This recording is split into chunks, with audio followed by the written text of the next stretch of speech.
علامہ اقبال کا پہلے خیال یہ تھا کہ سارے جہاں سے اچھا ہندوستان ہمارا، یہ اقبال نے لکھا تھا۔ پھر اقبال کہتے ہیں میری سوچ بدلی اور پھر میں نے کہا کہ نہیں، خطوں کے زور پہ نہیں، آپ رنگ نسل کے زور پہ نہیں، بلکہ کہنے لگے کہ اپنی ملت پر قیاس اقوام مغرب سے نہ کر، خاص ہے ترکیب میں قوم رسول ہاشمی۔ پھینکنا کہ گھر ہمارا ہے، ہم نے سڑک پہ کچرا دیکھ کے پھینکنا ہے کہ گھر ہمارا ہے، ہم نے اس کے ذروں سے، اس وطن کی مٹی سے پیار کرنا ہے۔ اور یہ آپ چھوڑ دیں کہ سندھ میں فلانے کی حکومت ہے اور خیبر پختونخوا میں فلانے کی حکومت ہے، پنجاب فلانے کا ہے اور بلوچستان فلانے کا ہے، یہ باتیں آپ چھوڑ دیں۔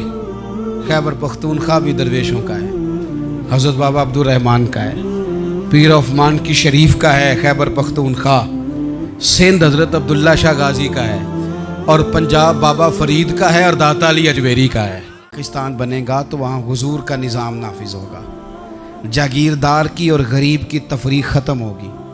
جس طرح امیر کے بچے کو کالج میں داخلہ ملے گا، غریب کے بچے کو بھی ملے گا۔ وہاں بتایا گیا کہ لوگ وہاں ہر لحاظ سے اپنے آپ کو برابر سمجھیں گے۔ وہاں وہی بات ہوگی جو جناب صدیق اکبر کرتے تھے، وہاں وہی جملے دہرائے جائیں گے جو حضرت عمر فرماتے تھے، وہاں اسی طرح غریب پر سخاوت کی جائے گی، اسے دیا جائے گا جس طرح حضرت عثمان غنی کرتے تھے۔ وہاں اسی طرح فقر کا دور دورہ ہوگا، سادگی کا حسن ہوگا، اپنائیت کا نور ہوگا جو مولا علی شیر خدا نے عطا فرمایا تھا۔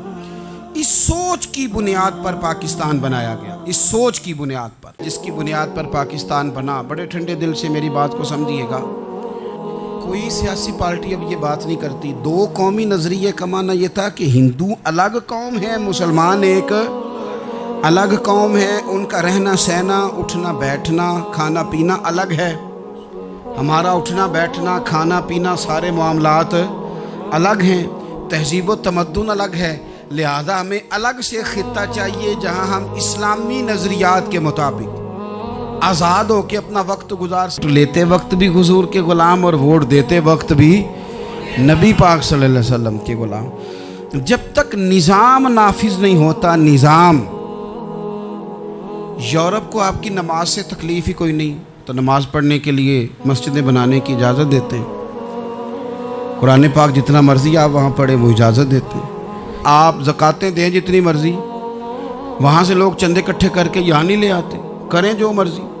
ان کو آپ کی نہ نماز سے پریشانی ہے، نہ مسئلہ زکوٰۃ سے پریشانی ہے، نہ صوم و صلات سے مسئلہ ہے۔ ان کو تو مسئلہ یہ ہے کہ کچہری میں کہیں نبی پاک کا دین نہ آ جائے، ان کو تو مسئلہ یہ ہے کہ کہیں پارلیمنٹ میں حضور کا دین نہ آ جائے۔